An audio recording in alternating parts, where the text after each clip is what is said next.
प्यारे दोस्तों, ज्ञान गांव चैनल पर आप सभी का स्वागत है। कथा यात्रा की श्रृंखला में आज की कहानी है मुफ्त का यश। लेखक मुंशी प्रेमचंद। प्रेमचंद की कहानी प्रेम की जुबानी, कहानी मुफ्त का यश। उन दिनों संयोग से हाकिम जिला एक रसिक सज्जन थे। इतिहास और पुराने सिक्कों की खोज में उन्होंने अच्छी ख्याति प्राप्त कर ली थी। ईश्वर जाने दफ्तर के सूखे कामों से उन्हें ऐतिहासिक छानबीन के लिए कैसे समय मिल जाता था। वहाँ तो जब किसी अफसर से पूछिए तो वह यही कहता है, मारे काम के मरा जाता हूँ, सिर उठाने की फुर्सत नहीं। शायद शिकार और सैर भी उनके काम में शामिल है। उन सज्जन की कीर्तियां मैंने देखी थी और मन में उनका आदर करता था, लेकिन उनकी अफसरी किसी प्रकार की घनिष्ठता में बाधक थी।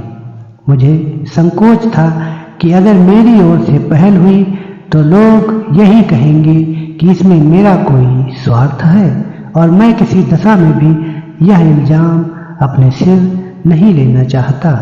मैं तो हुक्काम की दावतों और सार्वजनिक उत्सवों में न्योता देने का भी विरोधी हूँ, और जब कभी सुनता हूँ किसी अफसर को किसी आम जलसे का सभापति बनाया गया, या कोई स्कूल, औषधालय या विधवा आश्रम किसी गवर्नर के नाम से खोला गया, तो अपने देश बंधुओं की दास मनोवृत्ति पर घंटों अफसोस करता हूँ। मगर जब एक दिन हाकिम जिला ने खुद मेरे नाम एक रुक्का भेजा कि मैं आपसे मिलना चाहता हूँ, क्या आप मेरे बंगले पर आने का कष्ट स्वीकार करेंगे, तो मैं बड़े दुविधा में पड़ गया। क्या जवाब दूं? अपने दो एक मित्रों से सलाह ली। उन्होंने कहा, साफ लिख दीजिए, मुझे फुर्सत नहीं। वह हाकिम जिला होंगे तो अपने घर के होंगे। कोई सरकारी व जाब्ते का काम होता तो आपका जाना अनिवार्य था, लेकिन निजी मुलाकात के लिए जाना आपकी शान के खिलाफ है। आखिर वह खुद आपके मकान पर क्यों नहीं आए? इससे क्या उनकी शान में बट्टा लगा जाता था? इसीलिए तो खुद नहीं आए कि वह हाकिम जिला है। इन अहमक हिंदुस्तानियों को कब यह समझ आएगी कि दफ्तर के बाहर वे भी वैसे ही साधारण मनुष्य हैं जैसे हम या आप। शायद ये लोग अपनी घरवालियों से भी अफसरी जताते होंगे। अपना पद उन्हें कभी नहीं भूलता। एक मित्र ने, जो लतीफों के चलते फिरते तिजोरी हैं, हिंदुस्तानी अफसरों के विषय में कई बड़ी मनोरंजक घटनाएं सुनाई। एक अफसर साहब ससुराल गए। शायद स्त्री को विदा कराना था। जैसा आम रिवाज है, ससुर जी ने पहले ही वादे पर लड़की को विदा करना उचित न समझा। कहने लगे, बेटा इतने दिनों के बाद आई है, अभी कैसे विदा कर दूं? भला 6 महीने तो रहने दो। उधर धर्मपत्नी जी ने भी नाइन से संदेश कहला भेजा, अभी मैं नहीं जाना चाहती। आखिर माता पिता से भी तो मेरा कोई नाता है। कुछ तुम्हारे हाथ बिक थोड़े ही गई हूँ। दामाद साहब अफसर थे, जामे से बाहर हो गए। तुरंत घोड़े पर बैठे और सदर की राह ली। दूसरे ही दिन ससुर जी पर सम्मन जारी कर दिया। बेचारा बूढ़ा आदमी तुरंत लड़की को साथ लेकर दामाद की सेवा में जा पहुंचा। तब जाके उनकी जान बची। ये लोग ऐसे मिथ्याभिमानी होते हैं, और फिर तुम्हें हाकिम जिला से लेना ही क्या है? अगर तुम कोई विद्रोहात्मक गल्प व लेख लिखोगे तो फौरन गिरफ्तार कर लिए जाओगे। हाकिम जिला जरा भी मुरव्वत ना करेंगे, कह देंगे यह गवर्नमेंट का हुक्म है, मैं क्या करूं? अपने लड़के के लिए कानून गोई या नायब तहसीलदारी की लालसा तुम्हें है या नहीं? व्यर्थ क्यों दौड़े जाओ? लेकिन मुझे मित्रों की यह सलाह पसंद न आई। एक भला आदमी जब निमंत्रण देता है तो केवल इसलिए अस्वीकार कर देना कि हाकिम जिला ने भेजा है, मुटमर्दी है। बेशक हाकिम साहब मेरे घर आ जाते तो उनकी शान कम न होती। उदार हृदय वाला आदमी बेतकल्लुफ चला आता। लेकिन भाई, जिले की अफसरी बड़ी चीज है और एक उपन्यासकार की हस्ती ही क्या है। इंग्लैंड या अमेरिका में गल्प लेखकों और उपन्यासकारों की मेज पर निमंत्रित होने में प्रधानमंत्री भी अपना गौरव समझेगा। हाकिम जिला की तो गिनती ही क्या है। लेकिन यह भारतवर्ष है जहां हर एक रईस के दरबार में कवि सम्राटों का जत्था रईस के कीर्तिमान के लिए जमा रहता था। और आज भी ताजपोशी में हमारे लेखक वृंद बिना बुलाए राजाओं की खिदमत में हाजिर होते हैं, कसीदे पेश करते हैं और इनाम के लिए हाथ पसारते हैं। तुम ऐसे कहाँ के बड़े वाह हो कि हाकिम जिला तुम्हारे घर चला आए। जब तुमने इतनी अकड़ और तुनुक मिजाजी है तो वह तो जिले का बादशाह है। अगर उसे कुछ अभिमान भी हो तो उचित है। इसे उसकी कमजोरी कहो, बेहुदगी कहो, मूर्खता कहो, उजड्डता कहो, फिर भी उचित है। देवता होना गर्व की बात है, लेकिन मनुष्य होना भी अपराध नहीं। और मैं तो कहता हूँ ईश्वर को धन्यवाद दो कि हाकिम जिला तुम्हारे घर नहीं आए, वरना तुम्हारी कितनी भद होती। उनके आदर सत्कार का सामान तुम्हारे पास कहाँ है? गत की एक कुर्सी भी नहीं है। उन्हें क्या 3 टांगों वाले सिंहासन पर बैठाते या मटमैले जाजिम पर? 3 पैसे की 24 बीड़ियां पीकर दिल खुश कर लेते हो। है सामर्थ्य रुपए के 2 सिगार खरीदने की? तुम तो इतना भी नहीं जानते कि वह सिगार मिलता कहाँ है, उसका नाम क्या है। अपना भाग्य सराहो कि अफसर साहब तुम्हारे घर नहीं आए और तुम्हें बुला लिया। 4-5 रुपए बिगड़ भी जाते और लज्जित भी होना पड़ता।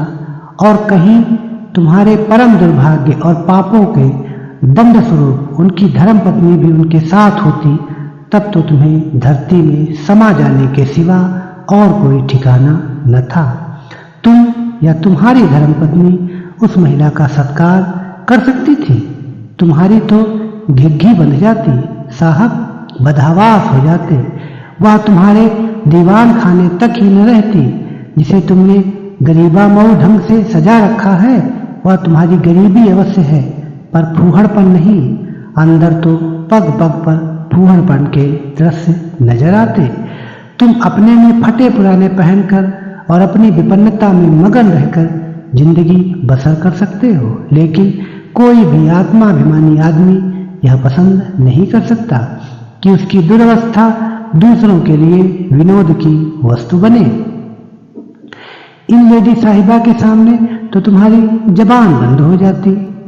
चुनांचे मैंने हाकिम जिला का निमंत्रण स्वीकार कर, और यद्यपि उनके स्वभाव में कुछ अनावश्यक अफसरी की शान थी, लेकिन उनके स्नेह और उदारता ने उसे यथासाध्य प्रकट न होने दिया। कम से कम उन्होंने मुझे शिकायत का कोई मौका न दिया। अफसराना प्रवृत्ति को तब्दील करना उनकी शक्ति के बाहर था।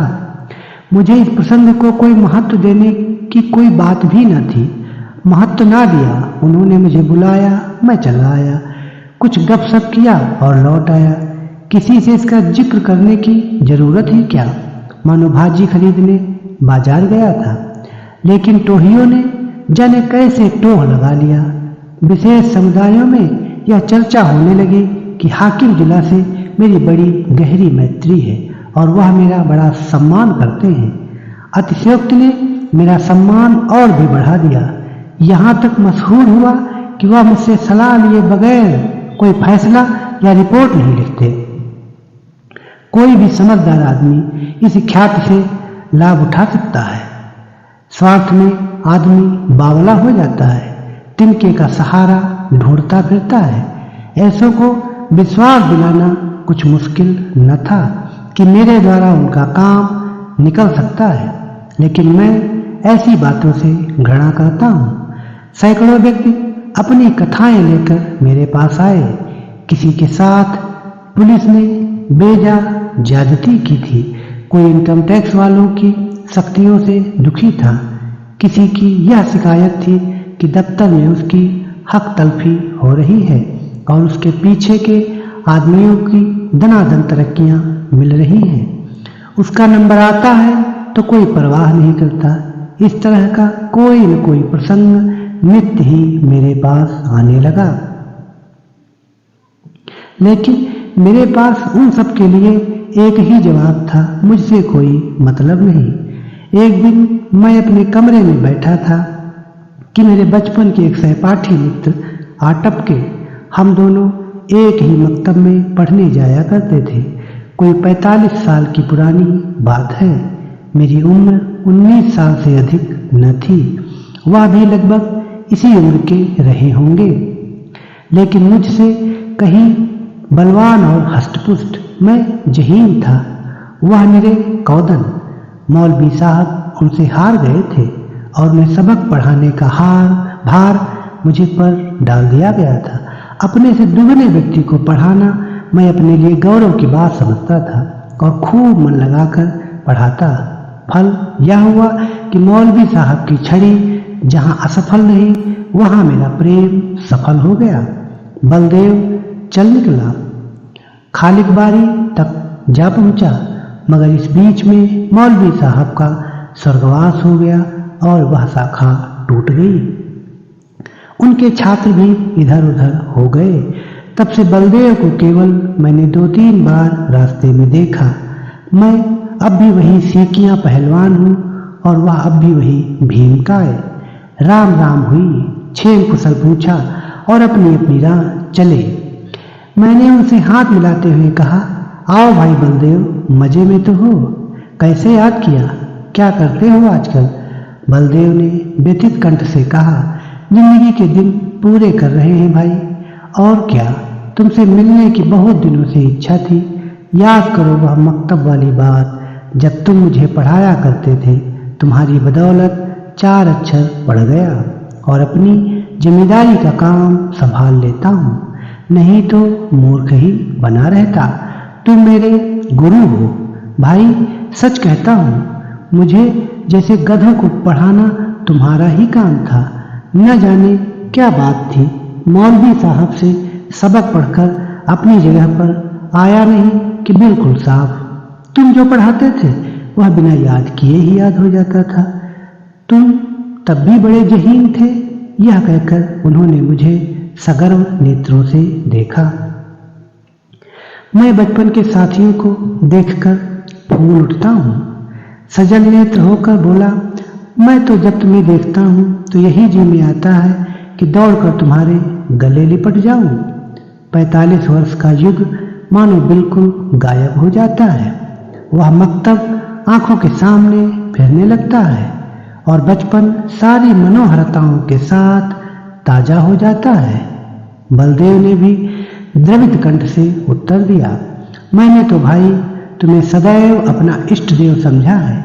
जब तुम्हें देखता हूँ तो छाती गज भर की हो जाती है कि वह मेरा बचपन का संगी जा रहा है, जो समय आ पड़ने पर कभी दगा न देगा।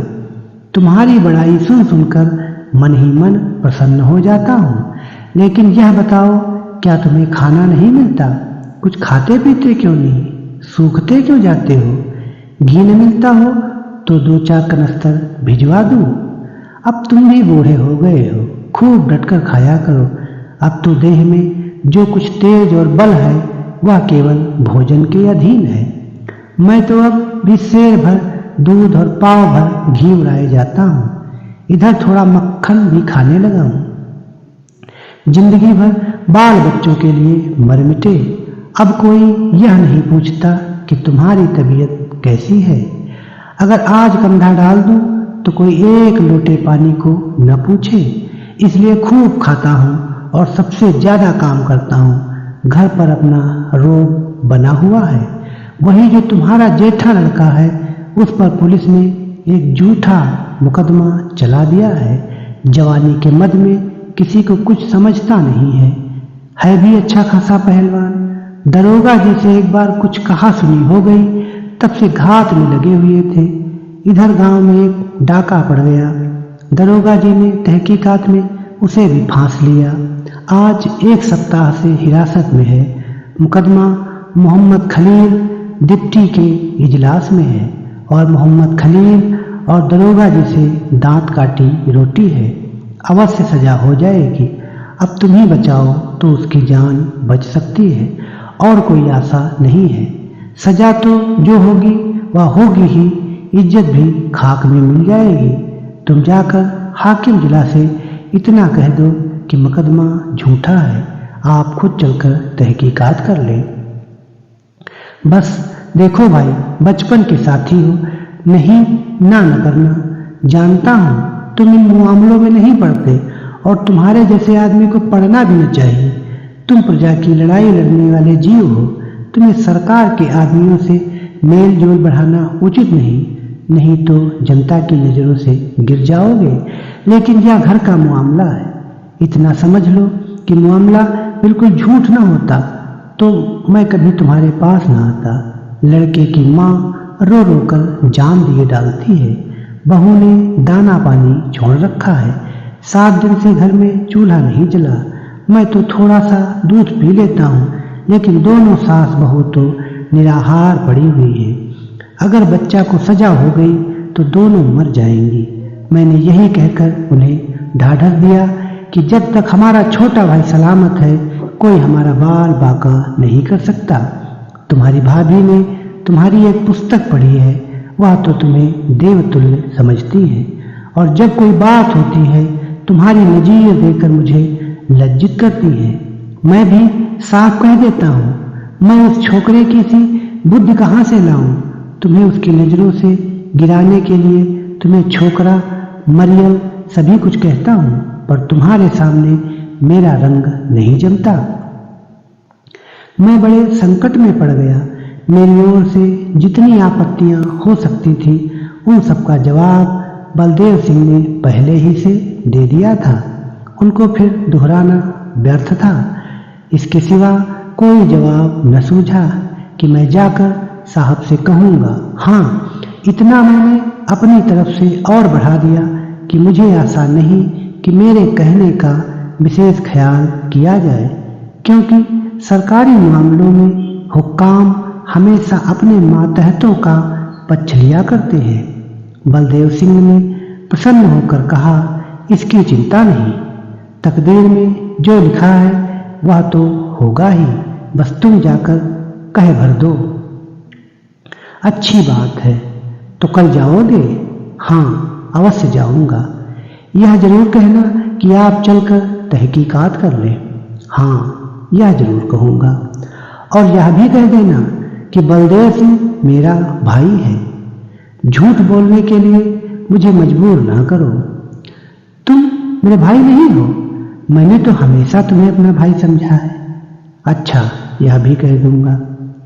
बलदेव सिंह को विदा करके मैंने अपना खेल समाप्त किया और आराम से भोजन करके लेटा।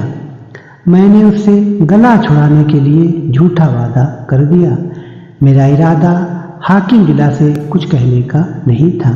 मैंने पेशबंदी के तौर पर पहले ही जता दिया था कि हुक्काम आम तौर पर पुलिस के मामलों में दखल नहीं देते, इसलिए सजा हो भी गई तो वह मुझे यह कहने की काफ़ी गुंजाइश थी कि साहब ने मेरी बात स्वीकार नहीं की।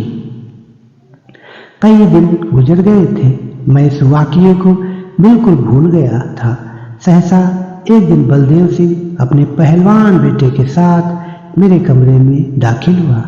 बेटे ने मेरे चरणों पर सिर रख दिया और अदब से एक किनारे खड़ा हो गया।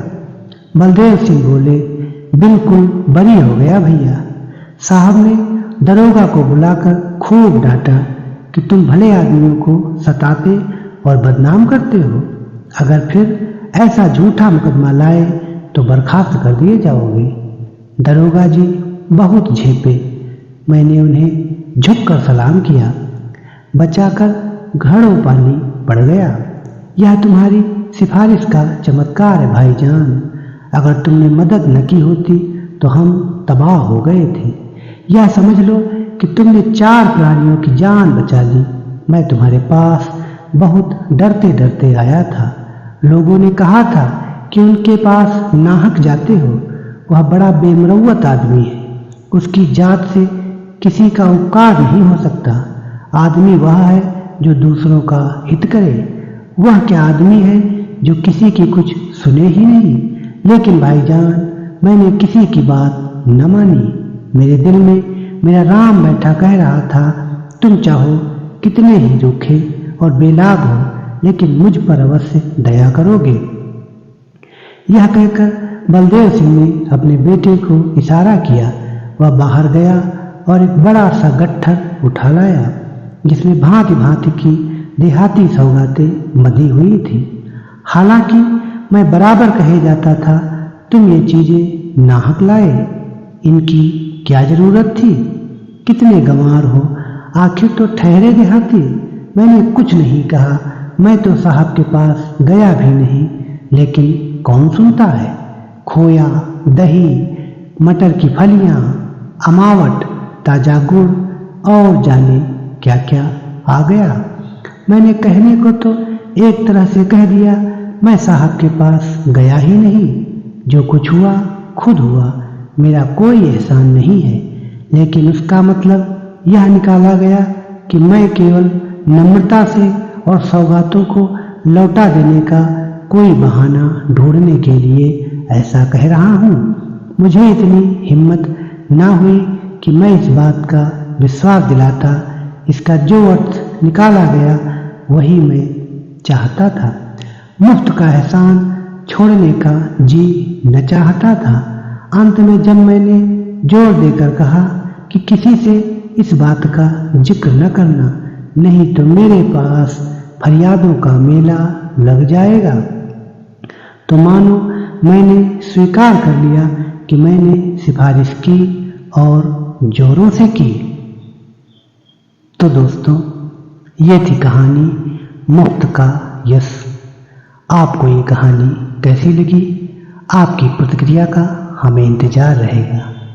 मिलेंगे एक नई कहानी के साथ अगले वीडियो में। तब तक के लिए बहुत बहुत धन्यवाद।